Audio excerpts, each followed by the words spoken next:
My name is Meredith, and I'm 38 years old. And I need to tell you about the night my husband stood up at his promotion party, clinked his glass of champagne, and announced to 47 of his colleagues that he was leaving me for his 29-year-old assistant. He looked right at me when he said it, right at me. And then he said 6 words that I will never forget as long as I live. He said, "You were just comfortable, like furniture." The room went completely silent. I could hear the ice shifting in someone's glass. I could hear my own heartbeat in my ears. And I want you to remember that sentence because 3 weeks later, that same man was sitting in a courtroom, watching me take 67% of everything he had ever earned, including the money he thought he had hidden from me, including the apartment he had secretly bought for his girlfriend, including the vintage Rolex he had promised to give her on their first anniversary together. And when the judge read the final number out loud, I watched his face change. I watched his girlfriend of 19 months stand up and walk out of that courtroom without looking back at him once. And I didn't say a word. I didn't have to. But I'm getting ahead of myself. Let me take you back to the beginning because I need you to understand exactly how we got here. I met Derek when I was 23 years old. I was in my 2nd year of nursing school, working double shifts at a diner near campus to pay my rent. He walked in one Tuesday night around 11, ordered black coffee and apple pie, and told me I had the most tired eyes he had ever seen. I laughed because I didn't know what else to do. He said, "That wasn't an insult. Tired eyes on a young person means they're building something. I respect that." He left me a $40 tip on a $6 check, and he came back every Tuesday for 3 months until I finally agreed to go on a date with him. Derek was different back then, or maybe I was just too young and too exhausted to see who he really was. He was 26, just getting his real estate license, full of big dreams and bigger promises. He told me he was going to build an empire. He told me I was going to be his queen. And I believed him, because when you're 23 and tired and nobody has ever looked at you like you were something special, you believe the first person who does. We got married when I was 24. Small ceremony, courthouse wedding, because Derek said he wanted to save the big money for our future. I wore a dress I bought at a thrift store for $18. His mother didn't come because she said she had a headache. I should have paid attention to that. I should have paid attention to a lot of things. But I was in love, and love makes you blind in the most dangerous ways. The first 5 years were good, or at least I thought they were good. I finished nursing school. I got a job at a hospice care facility 20 minutes from our apartment.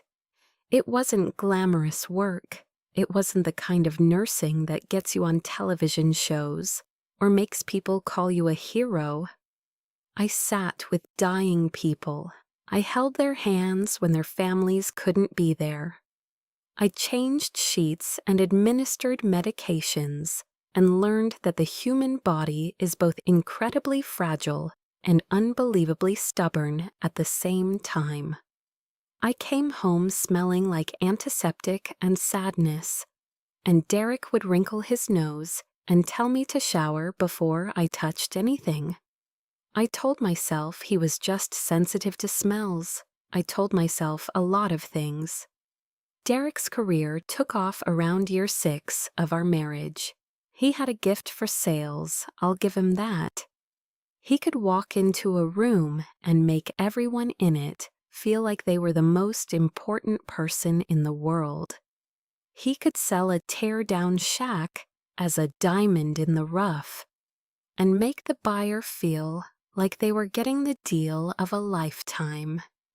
By the time our first son was born, Derek was pulling in 6 figures. By the time our second son came along 2 years later, he was one of the top agents in the entire region. And somewhere along the way, I became invisible. I don't know exactly when it happened. I don't think there was one specific moment. It was more like erosion, like water wearing away at a stone so slowly that you don't notice until one day the stone is half the size it used to be. Derek stopped asking about my day. He stopped noticing when I got a haircut or bought a new dress. He started working later and later, coming home after the boys were already in bed, smelling like expensive restaurants and other people's perfume. When I asked him about it, he would sigh like I was the most exhausting person in the world and say, "I'm building something here, Meredith. I'm doing this for us. Can you please just be supportive?" And I would apologize.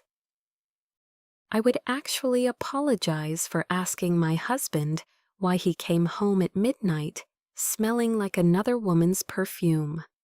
That's how far gone I was. The comments started small, little things that I almost convinced myself I was imagining. He would look at me across the dinner table and say, "Are you really going to eat all of that?" He would watch me get dressed in the morning and say, "That's what you're wearing? Okay." He would introduce me to his colleagues as, "My wife, she's a nurse," like those 2 facts were the only things worth knowing about me. And then one Thanksgiving, about 3 years ago, we were at his mother's house. I had spent 2 days making homemade pies because Derek's mother always complained that store-bought desserts were common. I had made 4 different pies from scratch: apple, pumpkin, pecan, and cherry. I was proud of them. I remember being proud, and Derek looked at them, looked at his mother, and said, "Meredith tries so hard."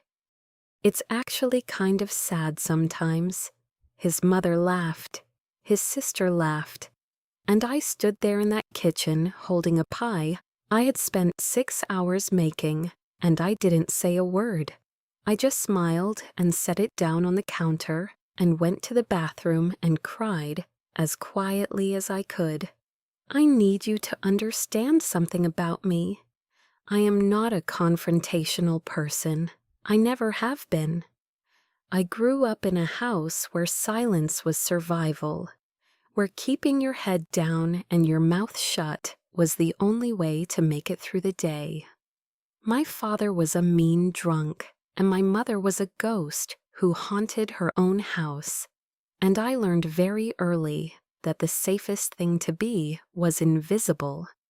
So when Derek started treating me like I was less than, like I was just furniture, in his beautiful life, I did what I had always done. I made myself smaller. I made myself quieter. I told myself that this was just what marriage was, that every relationship had hard seasons, that if I just kept being good and patient and supportive, eventually he would see me again. I was wrong. Her name was Tanya. She was 29 years old, which meant she was born the same year Derek and I started dating. I want you to sit with that for a moment. When I was falling in love with my husband, she was learning to walk. She had long blonde hair and perfect teeth, and she laughed at everything Derek said like he was the funniest person who had ever lived. She started working as his assistant about 2 years ago, and I knew, I want to be honest with you about this because I think it's important.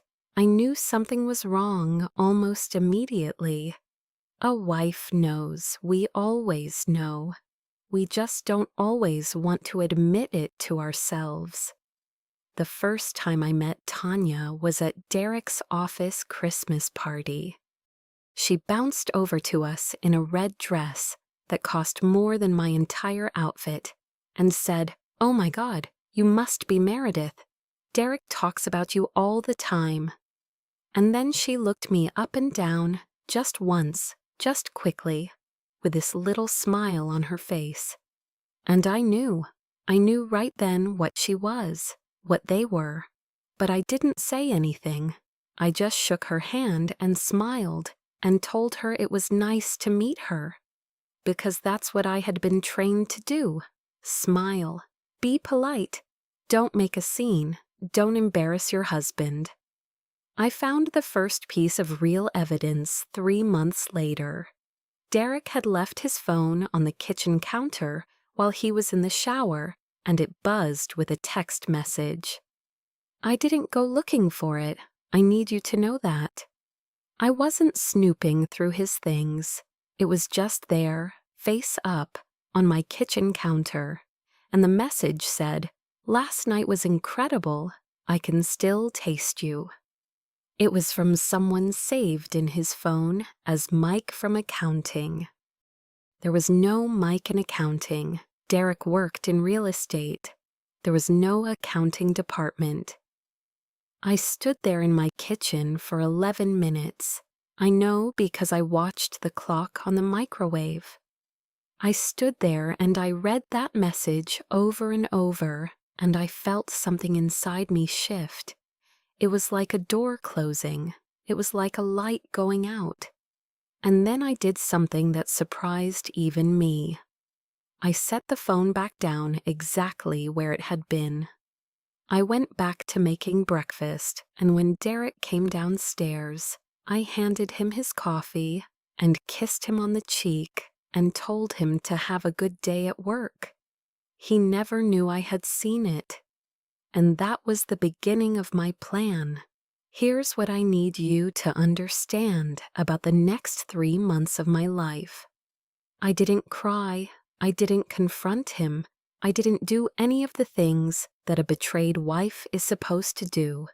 Instead, I became a detective. I started paying attention to everything. Every receipt in his pocket, every late night at the office, every new shirt and new cologne and new restaurant recommendation. I checked our credit card statements and found charges for jewelry stores I had never received jewelry from. I found hotel charges for nights when he told me he was at a conference in another city. I found a recurring monthly payment to an apartment complex across town, an apartment that was supposedly empty and waiting for renovations. And then I called a lawyer. Her name was Patricia Chen, and she had been recommended to me by a woman I worked with whose husband had tried to hide assets during their divorce. Patricia looked like someone's grandmother. She had gray hair and reading glasses and a cardigan with little flowers on it. And when I sat down in her office and told her what I had found, she smiled at me with the most satisfied expression I had ever seen on a human face and said, "Mrs. Mitchell, your husband has made some very serious mistakes. Let me explain to you exactly how we're going to make him pay for every single one of them." I learned things in that office that changed everything. I learned that in our state, we had community property laws, which meant that anything earned during the marriage belonged equally to both spouses, including Derek's commissions, including his bonuses, including the secret apartment he had bought with money that was legally half mine. I learned that gifts purchased with marital assets for an affair partner could be considered dissipation of assets and could be factored into the divorce settlement. All those pieces of jewelry he bought for Tanya, all those expensive dinners and hotel rooms, every single dollar was going to come back to me. But Patricia told me something else, something that shaped everything I did for the next 3 months. She said, the more evidence you have, the better. Document everything, screenshot everything.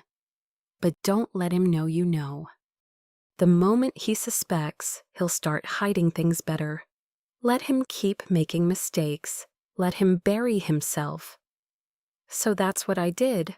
I let my husband think I was blind and stupid and oblivious. I let him think I believed his lies about late nights and business trips. I smiled at Tanya when she came to our house for Derek's birthday party. I watched her put her hand on his arm and laugh at his jokes, and I didn't react at all. Because every time she touched him, every time he lied to me, I was documenting it. I was building a case. I was preparing for a war that he didn't even know was coming. The night of his promotion party was supposed to be his big moment. Derek had just been named regional director of his company. It was a huge deal, the kind of position he had been working toward for years. The party was at a fancy restaurant downtown, with an open bar and a live jazz band and 47 of his colleagues and their spouses. I wore a navy blue dress that I had bought specifically for the occasion. I had my hair done. I put on makeup for the first time in months. And when Derek saw me, he looked almost surprised, like he had forgotten that I could clean up nice. The evenings started normally enough. People congratulated Derek. People congratulated me for being the woman behind the man. I smiled and nodded and played my role perfectly. And then, around 9 o'clock, Derek clinked his glass and asked for everyone's attention. I assumed he was going to make a speech, thanking the company, thanking his team, maybe even thanking me if he remembered I existed. I was wrong.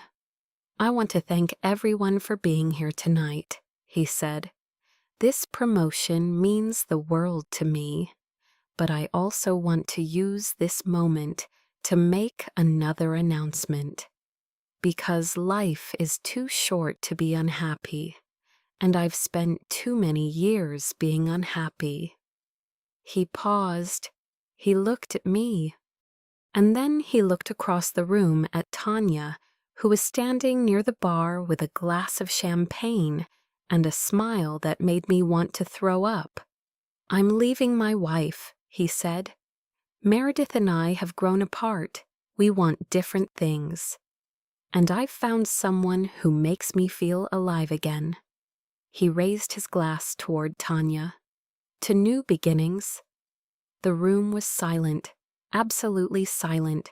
I could see people's mouths hanging open. I could see Derek's boss looking like he wanted to disappear into the floor. And Derek, my husband of 14 years, the father of my children, looked right at me and said, I'm sorry, Meredith.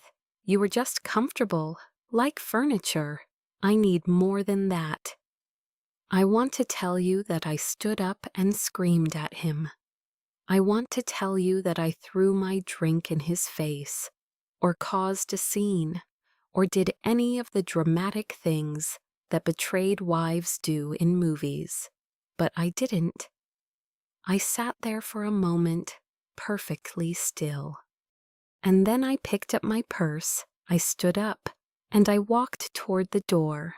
Derek called after me, Meredith, don't be dramatic. We can talk about this like adults. I didn't turn around. I didn't say a word. I just walked out of that restaurant with my head held high and my heart shattered into a million pieces in my chest. The next 3 weeks were the hardest of my life. Derek moved in with Tanya immediately. He told the boys that Daddy and Mommy needed some time apart, that it was complicated, that they would understand when they were older. My oldest son, who was 13 at the time, looked at me after Derek left and said, "Mom, I'm not stupid. I know what happened." And I held him and cried for the first time since I had found that text message. I cried because my children were hurting. I cried because my marriage was over. I cried because even after everything Derek had done, part of me still loved the man I thought I had married. But I didn't cry for long. Because I had work to do. Patricia had prepared everything. The divorce petition was filed 2 days after the party. And that's when Derek's nightmare began. See, Derek thought he was smart. He thought he had hidden his assets carefully. He thought the apartment across town was safely in a company name that I couldn't touch. He thought the jewelry and gifts and expensive dinners were his own money to spend however he wanted. He was wrong about all of it. The court date came 3 weeks after Derek's big announcement. It was supposed to be a preliminary hearing, just to establish the basics of the divorce proceedings. Derek showed up with a lawyer who charged $800 an hour and a smug expression on his face. Tanya showed up too, sitting in the gallery like she was watching a tennis match, wearing a diamond bracelet that I recognized from our credit card statement. And then Patricia started talking. She presented the evidence of the secret apartment, purchased with marital funds. She presented the credit card statements showing thousands of dollars spent on gifts for Derek's affair partner. She presented the forensic accounting report that showed Derek had been funneling commissions into a separate account for 2 years, an account he thought I didn't know about. I watched Derek's face as the numbers were read aloud. I watched the color drain from his skin. I watched him turn and look at his expensive lawyer like he expected the man to perform a miracle. The judge was not impressed. She looked at Derek over her reading glasses and said, "Mr. Mitchell, I've been doing this for 23 years, and I have to say, this is one of the more brazen cases of asset dissipation I've seen." She turned to Patricia. "What is your client seeking?" Patricia smiled that grandmother smile of hers. "Your Honor, given the extent of Mr. Mitchell's financial misconduct, we're seeking 67% of all marital assets, plus full ownership of the family home, plus spousal support for a period of 5 years. Derek actually laughed, out loud, in a courtroom. "That's insane," he said. "She's a nurse. She makes nothing compared to me. This is robbery." The judge's expression didn't change. "Mr. Mitchell, I'd advise you to let your attorney speak for you." She looked down at the paperwork in front of her. "Based on the evidence presented, I'm inclined to grant Mrs. Mitchell's requests. The dissipation of marital assets alone justifies a significant adjustment in the division of property." She read the final numbers. And when she got to the part about the secret apartment, the one Derek had bought for Tanya, she said, "This property, purchased with marital funds, will be sold, and the proceeds divided according to the established ratio." I heard a sound from the gallery. It was Tanya standing up. She looked at Derek with an expression I will never forget as long as I live. It was disgust, pure, undiluted disgust. "You told me that apartment was yours," she said. "You told me everything was in your name. You told me she was going to get nothing." Derek turned around. "Tanya, babe, we can figure this out. This is just temporary." But Tanya was already walking toward the door. She didn't run. She didn't make a scene. She just walked out of that courtroom without looking back. And I never saw her again. I heard later that she started dating a hedge fund manager 3 weeks after the divorce was finalized. I hope he's smarter than Derek. When the hearing was over, Derek just sat there. His expensive lawyer was packing up his briefcase and very carefully not making eye contact with anyone. Derek looked at me, and for the first time in years, he really looked at me. "How?" he said. "How did you know?" I could have said a lot of things. I could have been cruel. I could have rubbed his face in it, made him feel as small as he had made me feel for years. But I didn't. I just looked at him and I said, "You called me furniture, Derek. Furniture doesn't leave. Furniture doesn't fight back. Furniture just sits there and watches. And I watched everything." I stood up to leave and Derek said, "Meredith, wait. The ring. My grandmother's ring. You can't take that. It's a family heirloom. It's supposed to go to—" He stopped. He didn't finish the sentence, but I knew what he was going to say. It was supposed to go to Tanya. He had promised his grandmother's ring to his 29-year-old girlfriend. I reached into my purse and pulled out a small velvet box. I set it on the table in front of him. "You're right," I said. "It is a family heirloom, which is why I'm giving it to your mother. I already called her. She's expecting it." I walked out of that courtroom and I didn't look back. The months after the divorce were strange. I sold the big house in the suburbs, the one Derek had always insisted we needed to impress his clients. And I bought a smaller place closer to the hospice where I work. It has a garden in the back and a porch where I can drink my coffee in the morning and listen to the birds. The boys adjusted better than I expected. Teenagers are resilient, and honestly, I think they had seen more of their father's true nature than I realized.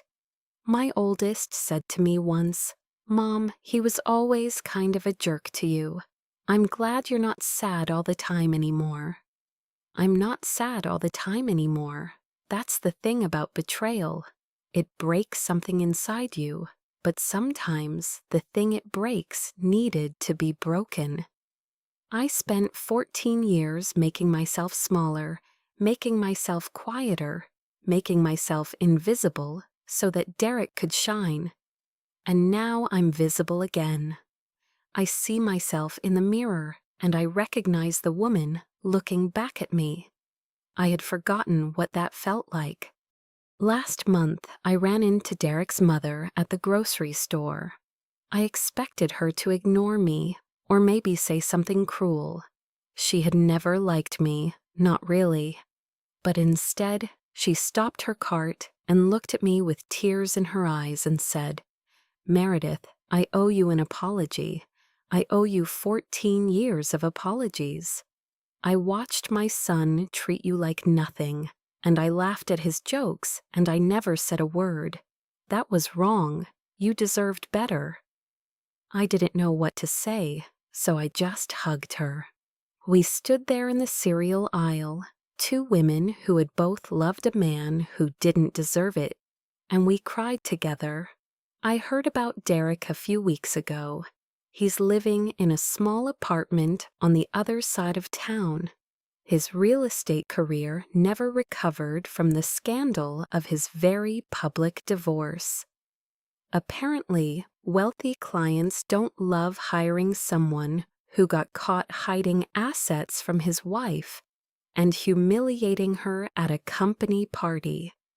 His mother says he's been going to therapy, trying to figure out why he sabotaged his own life. I hope that's true. I hope he finds whatever he's looking for. Not because I forgive him exactly, but because carrying hatred is heavy, and I've carried enough heavy things for one lifetime. So here's what I learned from all of this. Here's the thing I want to leave you with. Some people will spend years telling you that you're not enough. They'll tell you you're too quiet, too boring, too comfortable. They'll make you feel like furniture in your own life. And you might believe them for a while. I did. But here's the truth. The people who make you feel invisible do it because they're afraid of what you might do if you ever realized your own power. Derek spent years convincing me I was nothing because he knew, somewhere deep inside, that if I ever woke up, he would lose everything. And he was right. If you're watching this and you're in a situation like mine, if someone is making you feel small, if someone is telling you that you're just furniture, I want you to know something. You are not furniture. You are not decoration. You are not a prop in someone else's story. You are the author of your own life. And when you're ready, when the time is right, you can close that chapter and start a new one. It won't be easy. It will hurt in ways you can't imagine. But on the other side of that pain is a life that belongs to you and only you. Thank you so much for listening to my story all the way to the end. It means more than you know. I'd love to hear from you in the comments. Have you ever had someone underestimate you and live to regret it? Tell me your stories. Tell me where you're watching from. I read every single comment, and I find so much strength in this community. If this story resonated with you, please subscribe and hit that notification bell so you don't miss the next one. I have more stories to tell, stories about family and betrayal and finding your power when everyone around you wants you to stay small. I'll see you in the next story. Take care of yourselves.